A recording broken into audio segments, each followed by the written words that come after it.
Bismillahirrahmanirrahim. Waxaan jeclahay maanta inaan walaalayga Soomaaliyeed meel kasta ay joogaan dibadda iyo gudahaba aan halkan ugu soo gudbiyo warbixin ama wacyigelin ku aadan cudurkan maalmahan dambe ku soo biiray dunida ee loo yaqaano coronavirus. Arrintaas waxa igu qasbay walaalayaal badan ama saxaab badan oo wax iga weydiiyay inaan warbixin u soo gudbiyo.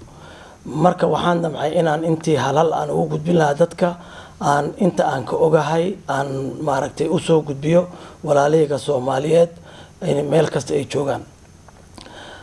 Waxaa loo baahan yahay qofka sheegaya information-kan marka hore in la yaqaano wuxuu yahay. Aniga waxaa la yiraahdaa Maxamed Keenan Cumar, waxaan ahay dhakhtar Soomaaliyeed cabaarna soo shaqeeyay kana soo shaqeeyay dalka iyo dabaddaba haddana jooga waddanka Sweden gobolka loo yaqaano Södermanland magaalo Eskilstuna loo yaqaan. Taas waa warbixinteydii khaaska ahayd. Waxaan jeclaan lahaa marka inaan bal bilaabo sida cudurkan ku soo bilowday. Sababtan u soo gudbinayna waxay tahay in walaalayga Soomaaliyeed ay ka taxadaraan, iska jiraan, bartaan sida loo kala qaado, sida maaragtay ay ilmahooda, waalidkooda, qaraabada iyo Soomaaliba uga ilaalin lahaayeen. Cudurkani coronavirus wuxuu ka bilowday oo hadda socda waddanka China magaalo ayaka u yar oo loo yaqaan Wuhan laakiin magaalo weyn ah oo 11 milyan ay ku nooshahay. Wuxuuna bilowday sanadkii dhamaadkiisii bishii December. Qofkii u horeeyay waxaa diagnosis lagu sameeyay oo la helay 31 bishii December ee soo dhaaftay. Aad ayuu u faafay cudurkii kadib cudur la yaqaan ma ahayn. Dadka adduunkana welwel badan buu ku abuuray. Sababta welwelka badan ku abuur waxay tahay waa cudur cusub oo aan la aqoonin sababta keenta markii hore inkastoo markii dambe la fahmay. Welwelka waxaa keenaya ayadoo dadkii cilmiga u lahaay ama dhaqaatiirtii ay soo aqoon sida loo kala qaaday, meeshuu ka yimid, calaamadihiisa iyo waliba sida loo daaweeyo. Waddankii u horeeyay oo cudurkan viruska ah oo u soo gudbay laga helo wuxuu ahaa waddanka Thailand. Wuxuu ahaa bilowgii bishii January ee sanadkan hadda aan ku jirno. Cudurka aad ayuu u faafay waliba wadamo dheer u gaaray. Laakiin waxaan u baahanahay oo kaliya inaan walaalayga Soomaaliyeed aan u sheego muxuu annaka muhiim noogu yahay haddaan Soomaali nahay. Cudurkan sida lagu kala qaado waxa u badan isku umaashaha, wada noolaanshaha ayaa u badan.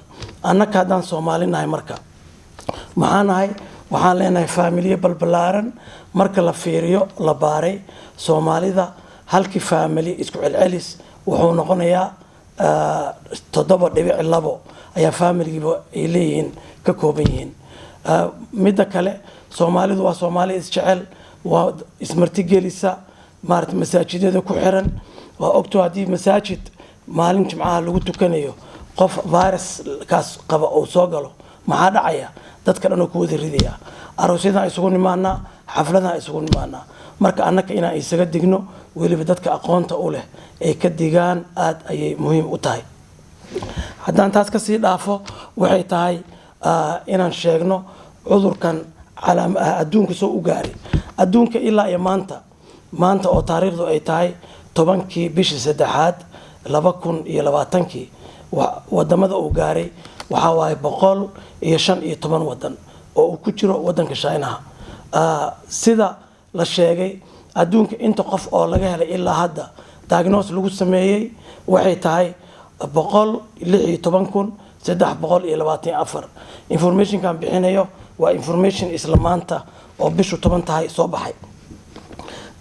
Markii la fiiriyo dhimashada adduunka ee hadda oo geystay ilaa hadda waa 4,092 qof ayaa ku dhimatay. Ha lagu kala badnaado wadamada oo China ayaa u badan. Waxaan sheegi doonaa sida loogu kala badan yahay. Waddanka China ku soo xiga oo cudurkan aad ugu faafay waa waddanka Talyaaniga. Waxaa ku xiga oo kale waddanka maartay Iran ayaa iyadana dad badan oo uga dhacay kooxna ay uga dhimatay. South Korea ku xigta marka aad u faafay. Waddankan aan joogno annaka Sweden hadda aan ku noolahay maanta wuxuu ahay 263 qof. Weli qof kuma dhiman. Laakiin wadamada aan soo sheegay Iran, Korea, Talyaaniga, dad badan ayaa uga dhintay. waxaan u baahanahay marka inaan isku dhiira gelino. muhiimku muxuu yahay in qofku asagu barto kadibna gurigiisa oo ula noqdo oo familigiisa iyo qaraabadiisa iyo ilmihiisa uga sheekeeyo sida uu cudurkan isaga ilaalin karo. weli lama yaqaan meesha uu gaarayo cudurkani. maanta waxaa la sheegay in China uu wax yar ku soo yaraaday laakiin wadamada kale uu ku sii kordhayo. waxaan u baahanahay marka inaan cudurka warbixin khaas ka bixiyo oo yar oo horay u jirtay.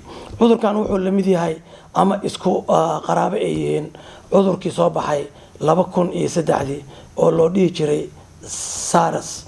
SARS wuxuu ka socdaa South Asia Respiratory Syndrome. cudurkaasi dad badan buu dilay ilaa kumanaan buu dilay. laakiin faraqa u dhaxeeya SARS iyo cudurkan loo yaqaan coronavirus. coronavirus waa magac guud oo ka kooban 7 qaybood. 4 ilaa 60 kibaa la yaqaanay 1960. waxaa ku soo xigay SARS-ka oo soo baxay asagana 2003 oo China ka soo bilowday asagana. waxaa ku sii xigay cudur la yiraahdo asagana oo coronavirus ah oo MERS la yiraahdo.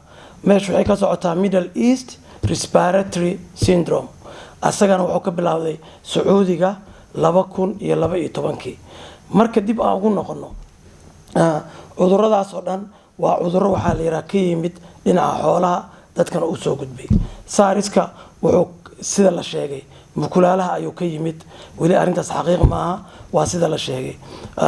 midkii ka bilowday Sacuudi Carabiya oo MERS loo yaqaana wuxuu ka bilowday asagana geela ayaa la yiraahdaa.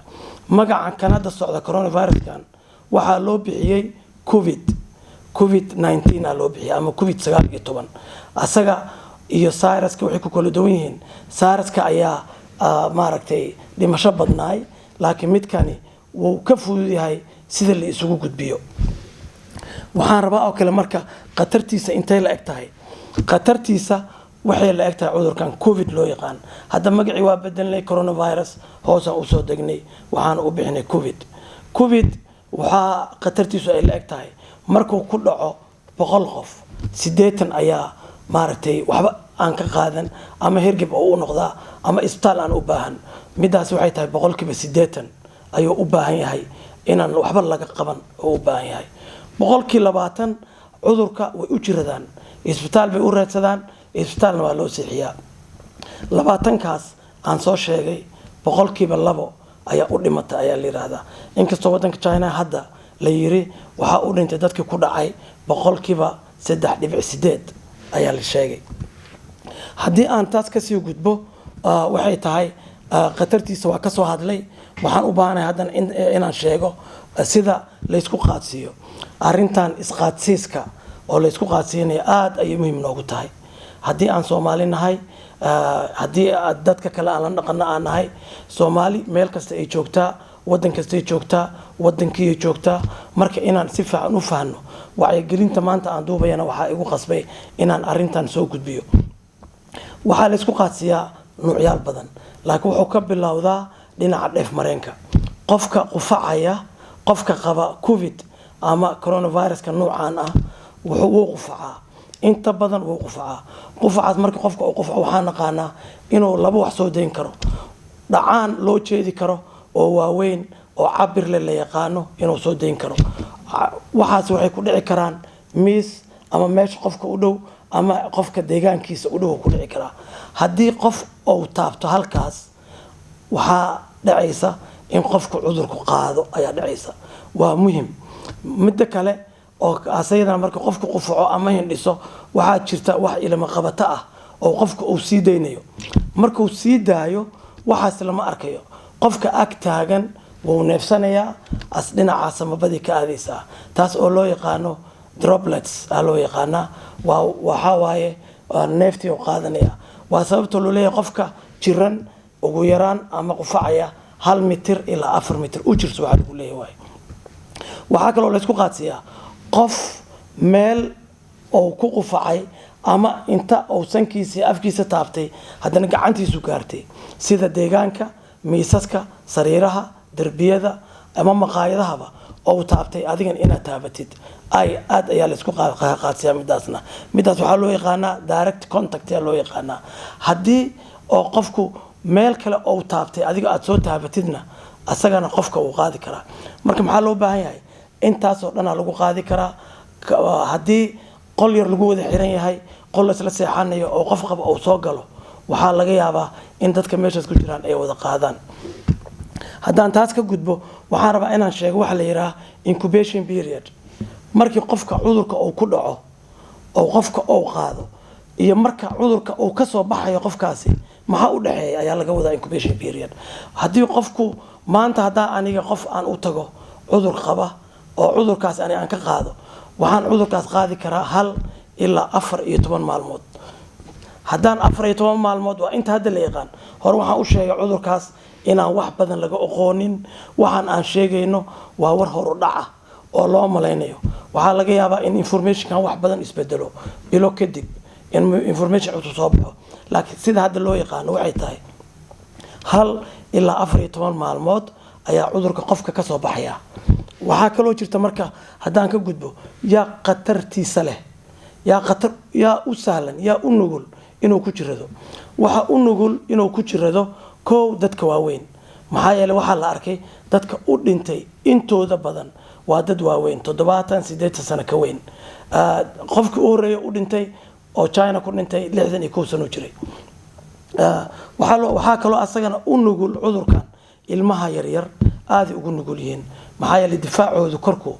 wali soo ma kobcin midda kale ayadana oo aad maarta u khatarta ah waxa waay dadka jiran oo qaba cudurrada loo yaqaano chronic disease-ka ama cudurrada waaweyn sida sokorta dhiigkarka wadna xanuunka kaliya xanuunka waxaasoo dhan dadka qaba aad ayuu ugu nugul yahay in cudurka uu ku dhaco maxaa dhaca marka waxaa jira dad kale ayakana immuunkooda ama difaacooda korka oo hoos u dhacsan dadkaas ayakana khatar ugu jiraan waa dadka loo baahan yahay inay si gaar ah isku ilaaliyaan oo isaga taxadaraan meelaha buuqa ah meelaha la isugu yimaado xafladaha inaysan teginin ay is ilaaliyaan loo baahan yahay haddaan taas ka gudbo calaamadaha maxay yihiin calaamadaha qofku oo ku garanayo maxay yihiin inuu maaragtay cudurkan qabo cudurku wuxuu egyahay sida hergebka ama influenza waxaan u naqaano calaamadahaas ku bilowdaa wuxuu ku bilowdaa qandho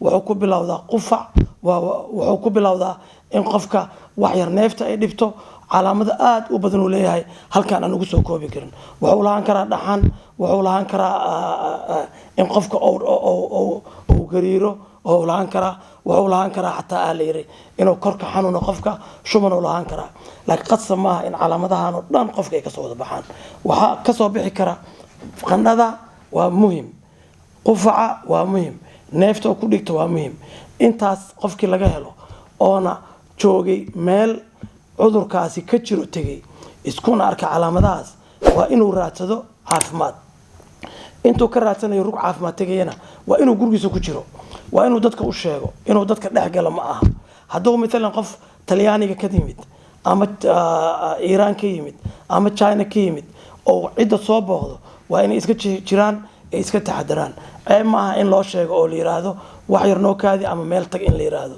aad ay muhiim u tahay waxaan kaloo u baahanahay inaan sheego daaweyntiisa hore waxaan u sheegay ku celcelinayaa markasta cudurkan wax badan laga yaqaan scientistiyaasha adduunka waxba kama yaqaanaa wali qayb inta laga yaqaano waa inta jirtay ilaa ay bishii December la arkay waa wax ka yar 3 bilood marka way isbedeli karaan calaamadaha muddo badan daaweyntiisa wali waxay tahay caawinaad in la caawiyo qofkaas dhibka haya in laga fujiyo qandhada hayso qandhada laga jabiyo qufaca laga ilaaliyo qufaca laga daawo loo siiyo in neefta ay ku dhigaysana in laga fududeeyo laakiin daawo la leeyahay maanta maaragtay waxaan siinaynaa covid-ka ama coronavirus-ka noocaana wali ma jirto waxa kaliya oo loo baahan yahay waxay tahay inaan iska ilaalino difaaca haddii see marka la isaga ilaalin karaa sida la isaga ilaalin karo waxay tahay oo muhiimka ah in aad maaragtay ilaalisid inaad iska ilaalisid inaa meelaha oo maaragtay publicada aad taabatid mesela haddii qofka oo his ama hisan ana wadankan Sweden wishna Soomaaliya laga dhahaa ama lift oo raacayo inuu meelaha maartiiska ama wiishka ama liftiga kor loogu aado inuu gacantiisa ku taabo waraaq oo isaga taabto isla markiina oo waraaqda soo ka tuuro hadduu hindhisayo qofku oo hindhiso ama qufac oo wado inuu isticmaalo waxa wadamadan laga isticmaalo oo liira xusulkoo laaban ku qufac inuu gacmihiisa oo saas oo ku dhaynin maxaa yeelay gacmahaas dhib waay waxa kaloo liiri waa inuu isticmaalo waraaqda napkinka liira oo xaashi ah inuu sufleetiga Soomaalida aan isticmaali jirnay oo sa isticmaalinin waxa sababtoo ah haddii sufleetiga uu isticmaalo jeebka ayuu gashanayaa dib uu isticmaalayaa arrintaas khatar ayay ku tahay marka waxa loo baahan markuu diifka iska siimiyo ama uu ku faco xaashidaas oo qaatay inuu hadiiba meel qashina ku rido oo uu soo wadanin waxa kale oo la iska ilaalinaa inuu markuu magaalada marayo iska ilaaliyo gacmihiisa meesha haddaan dhahno maxaa sanka geedkan lagu xiranayo oo maaska la yiraahdo muxuu taraa waa la mamnuucay waxa kaliya oo loo ogol yahay dadka cudurka qaba si aysan ugu ridinin dadka kale ee caafimaadka qaba laakiin markii qof caafimaad qaba oo qaato asaga khatar isgelinaya maxaa yeelay intuu xiranayo afkiisa uu taabanaya waxaana la laga digay inaan afka iyo sanka marna la taabanin waxa muhiim ah oo loo baahan yahay marka qofku gurigiisa yimaado intuu ciidda dhex gelin inuu gacmaha iska dhaqo saabuun isaga dhaqo alcohol haday jirtana oo iska dhaqo midaas maxay keenaysaa wali waxa la yiri yaana ka boodin inuu 20 second inuu dhaqo 20 second waa daqiiqad 3 loo qaybiyo meesha inuu gacmaha biyaha gelisaa siira ma aha waa inuu gacmihiisa ku daaho dhaqidooda midaasi waa mid muhiimka ah waxa kale oo loo baahan yahay